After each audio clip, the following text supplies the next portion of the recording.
Okay, welcome back, everybody. Um, Tonight we're going to continue talking about Bein Adam L'Chavero, different halachos to learn about how to act with your friends. So last week we finished speaking about lashon hara.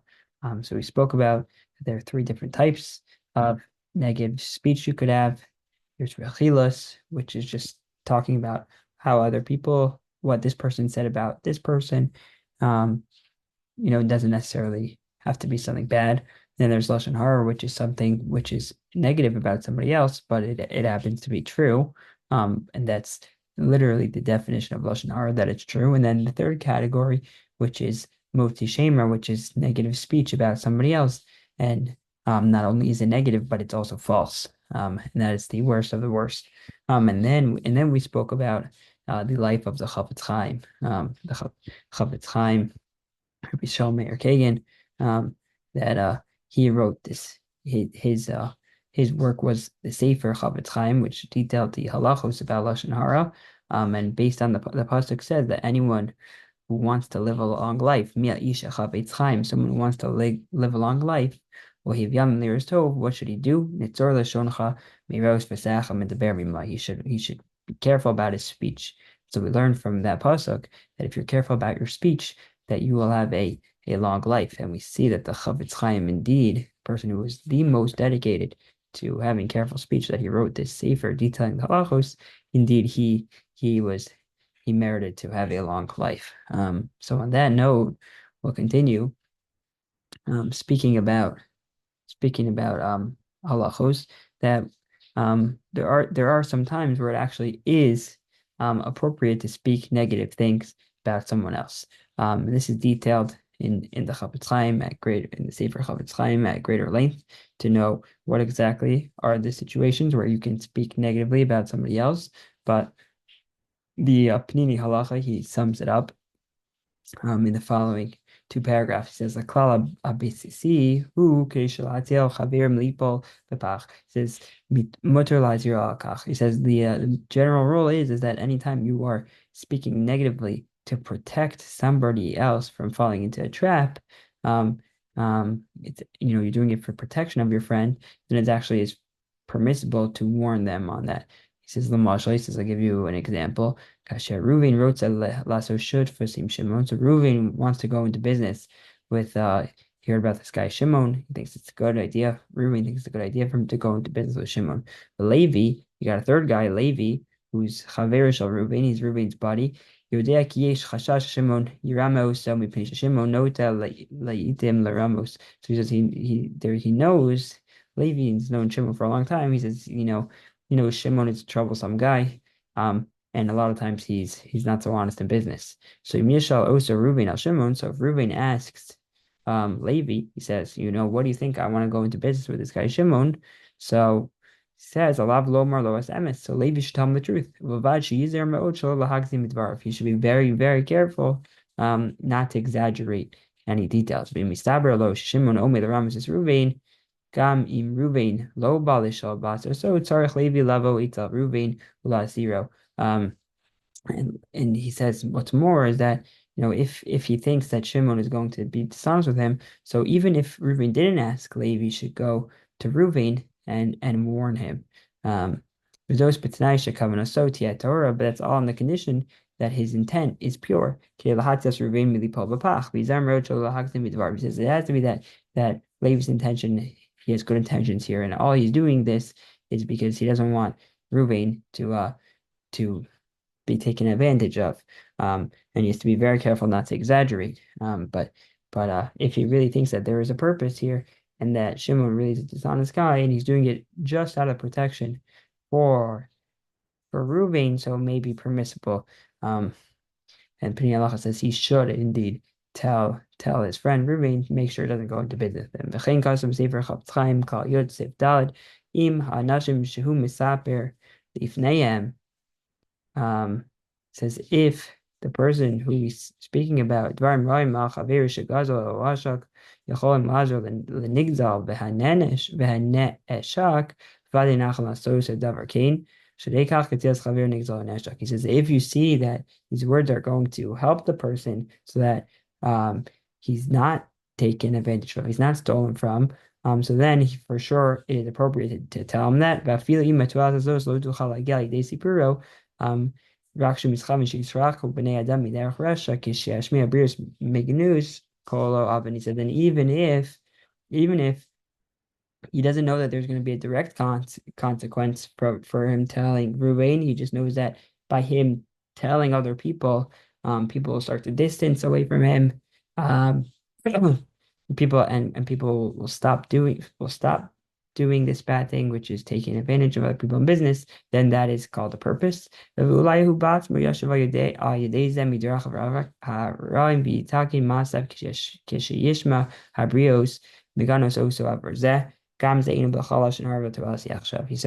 and even if the dishonest guy, Shimon himself, he might even hear this, and therefore do tshuva and stop doing this. And so that would all be considered a purpose. But you have to be very careful with these halachos. When is it considered a purpose? When is it not considered a purpose? I think probably some of it's based on intuition. If you already feel negative things about this person, you probably should be a little bit more careful before deciding, oh, I want to go warn everybody about this person because I know he's going to do bad things. If you already have a personal feelings of this person, which is not so good, you should be a little bit more careful. Apparently, I've never tried it, but apparently, the Chafetz Chaim Foundation has a Shmiras Halashon or Lashon Hara hotline, which is very cool that exists. Where you can call them anytime you want and tell them your specific question about Lashon Hara, and see what they say. Is this permitted to say? Is this not permitted to say? So that is something which exists. You could also ask your cases like this, you should probably be careful and make sure to consult with the proper halachic authority before just deciding on your own that this is permissible to speak about to speak about somebody else like that. Okay. The next topic is havanas panim, which means to embarrass somebody else. So writes Asr la'adam letzayir es chaveru bedibur. He says it is prohibited to cause pain to somebody else with words. Itzer zeh nikra onas dvarim. He says this is called onas dvarim. Umekar b'pasuk lo tonu ish es amiso v'yaris amelokecha ki ani Hashem lokecha. He says that there's a pasuk that says you should not damage. You should not take advantage of your fellow, and you should fear God. So typically when we think of the word ona, it's most often used as in terms of like business. So let's say I know something costs $10 and I'm going to charge somebody else $20 for that item, but it really costs 10. So that would be ona because I'm taking advantage of the buyer. He doesn't know the price, and that's called ona. But here this is ona with words. And we're going to see that may even be even worse than taking advantage of somebody with money. So he says the mashal mivo yisur machavero. So he says example of ona dvarim of these hurtful words is as if, let's say your friend is going through a hard time. Lo yomarlo, don't say to him kanira shatachotev al kein hakadosh baruch hu ha'nishcha. He says, don't say, the reason you're going through this hard time is because I think you sinned and God is punishing you. That's the example he brings. If anyone would say that to their friend, I don't think they're a good friend. But that is the example that he brings, and that would certainly be, oh no, that's definitely something hurtful, which you would say to somebody else. He says, but aval mishi yodea bechaveru she me'unin munyanim lishmo bikoret mitzvah la'irlo. He says, if you know that your friend actually wants to hear critique, some people are like that they say, give me all the criticism that you have. I want to learn. I want to get better. So then it's actually a mitzvah to tell him what you think, even if it might be hurtful, I guess. B'chein amru chachamim. So chachamim say, Imra adam she'isurim ba in a love yafashish myself. So if a person sees that all these bad things are happening to him, so you should evaluate his own actions and see if there's anything he needs to improve on. But avon onas dvarim, he says the punishment for onas dvarim, for hurtful words to somebody else, chamer avon shal agorim lachaber avse mamun. So he says it's actually worse than taking advantage of somebody else with money. Shalagabe onas tvarim, it says for onas tvarim, for hurtful words, Osifa Torah v'Yizira, so the Torah added an extra warning, V'yaresim elokecha ki ani Hashem elokechem, mashalo Yizira legabe agorem l'chaver hafsei mamun, which is something the Torah doesn't include when it comes to ona with money. It adds this extra words when it's talking about ona with words that you should fear from God because I am Hashem, your God. And that is only said when it's speaking about ona through words. Okay, so let's say you embarrass somebody in public, that's even worse. That's as if you literally murdered the person. Shemiro busha, literally as if it says you spilled blood. So he explains Shemiro busha out of the embarrassment. So in the beginning, his face will turn red. So then the blood falls away from his face and turns white. And his face looks like the face of a dead person. So his canes, and if he's normal to do this, we rather get and we say about the person who does this all the time that this person is going to be put in Gehenna and he's never going to go up. Umidavar zet tzrichim liisyar meod yishei hahiskoresh leitim osim et parnas sam mehavos pnei anashim hagunim berabim. He says, these people who are media personalities, they have to be very careful about this. He's picking on them here. He says because that's how they make their money is by embarrassing people in public. He says there are some times though where it is permitted to publicize the negative things which evil people do in public.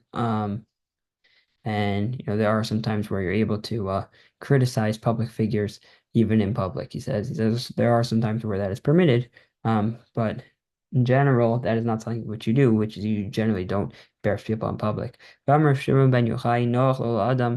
It's not only that you don't do it, right? We see all these terrible things that you go to Gehenna and you don't go up. Rahman Atzlan. Rabbi Shimon ben Yochai, so Rabbi Shimon ben Yochai says, Noach lo le'adam she'ipol atzmo lekivshan ha'ish v'al yilben pnei chaver b'rabim. It's better for a person to to throw himself into a fire rather than embarrass somebody else. Shekach lamanu mi Tamar. Where do we know that from? We know from the story of Tamar. She'adifa li sarif ba'ish. Lahaliv es Yehuda b'rabim. She preferred to be burned in the fire rather than to embarrass Yehuda in public. This is a story in that we see in Bereshis, where Tamar doesn't, could say that the father of the children are Yehuda, but she chooses not to, and she's prepared to have been burned in the fire before Yehuda admits. Ulvasof, and he says at the end, Zachta v'yatzim mimenu melachim. So we see that Tamar, because she was willing to do this, these kings came from her. Shekol, Shoshelet, Malachi, Beis David, Mitzatzea, that the entire dynasty of the kingdom of Beis David all come from her. Aval Mishu Rasha, but someone who's wicked, Murtul Albino Kedeli, Noas Harabim Milachad Midrachav, Shemar Lo Tonu Ishis Amito, Im Shitcha B'Torah, Uva Mitzvos Al Tonu. Or Am Shitcha B'Torah, Uva Mitzvos Al Tonu. So he says that if a person is wicked, then it actually is permitted to embarrass that person. Why? So that people don't follow their actions. And the Gemara learns that. Bava Metzia learns that from a pasuk. Okay. Um, then he shifts. He talks about the ger, the convert. It says mitzvah v'hafta recha kamocha chal al kol adam Yisrael uvechlal hagerim v'af al pikein hosifa Torah mitzvah miyuchedes lahavos hager shenemar v'haftem es hager. So he writes the mitzvah v'hafta recha kamocha, which we spoke about, to love your fellow. That is true about every single person, every single Jew. And included in that is even converts. Why should it not be included?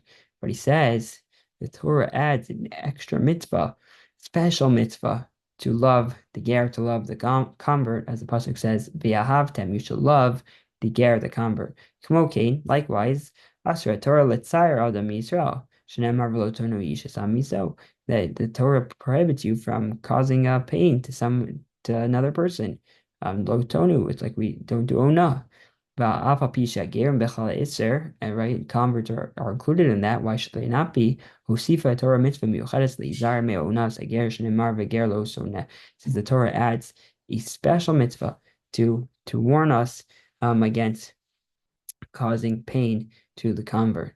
Nimtza she'ha'ohiv es hager, someone who loves the convert, mekayim shtei mitzvos asay, fulfills two mitzvahs asay, right? V'ahavta recha kamocha and v'ahavta mes hager. Mitzaro, and the one who causes pain to a convert, over al shtei mitzvos lo sasay. So he's violation of two mitzvahs lo sasay. Lo tonu ishitami. So don't do ona to anybody. And ger lo soneh. He violates both of those things.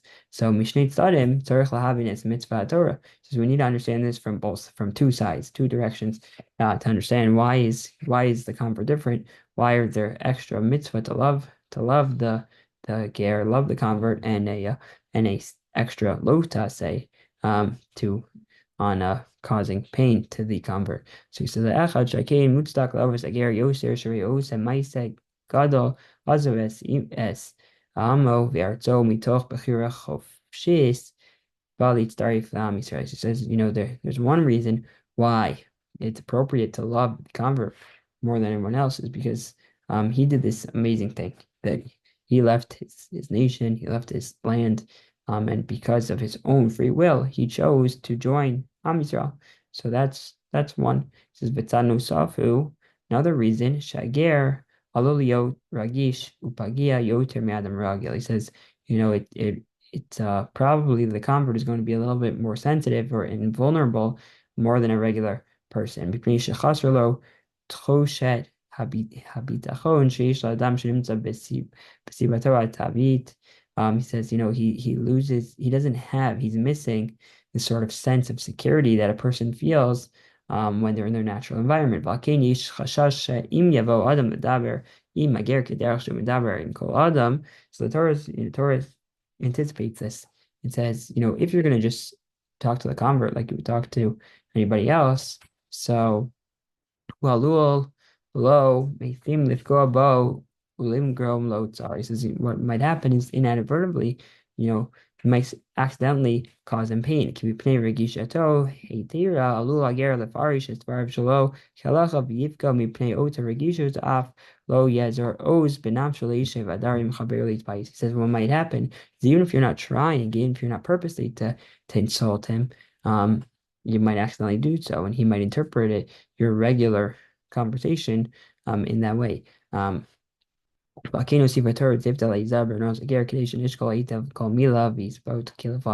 Says, so therefore the Torah commands us to be extra careful about causing pain to the convert, so that we are more aware of our words, and make sure to be extra sensitive.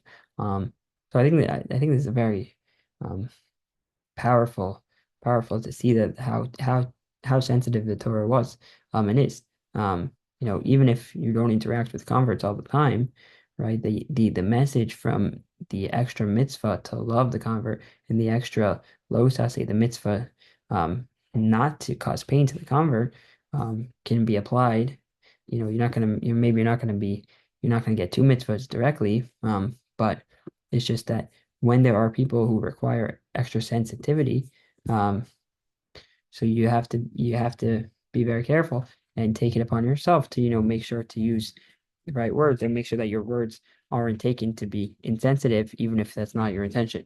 Because it's not only the convert who's extra sensitive. There's, everyone has people in their life who are extra sensitive to certain things. So that's something that we can for sure take from that. Okay, and the next thing he writes is that um, there is oftentimes, he says there's an actual mitzvah from the Torah to protest. So what does that mean? You have a mitzvah to protest? So he writes, mitzvah adam Yisrael sheroes chaver choteh shem chapiyado. So if you see your friend sinning, you actually have a mitzvah to protest what he's doing. Hamecha ina tzricha linvo mitoch sina kalpei hachaver el lehafech mitoch ava yachrayus lamatzavo. Says, it's nothing to do with the hatred that you have for your friend. It's actually the opposite. Out of love for your friend, you're supposed to make sure, you're supposed to take care of him and protest the affairs that he's doing, to help him. Shekashem shiudi tzarich lidog lechaver shelo yek re'ev kach alav lidog shelo yechatev yazik lenishmado. He says, just like you're supposed to be careful, just like you're supposed to worry about your friend, make sure he's not hungry, right? You never let your friend be hungry. So too, you have to care about his neshama too, not just his physical well-being, his spiritual well-being, and make sure that his soul is not being damaged. לאהבס החבר להוכיח, הוא נאמר בסמיכות, שנאמר לא שנאת אחיך בלבבך, הוכיח את אחיך סמיתך, ואהבת רעך כמוך. So he says, and the proof for that is that this commandment for rebuking your friend, protesting his sins, comes right next to in the Torah, the mitzvah to love your friend. So we see that the two are connected, that the rebuke is connected to the love, and you're doing it out of love. He says,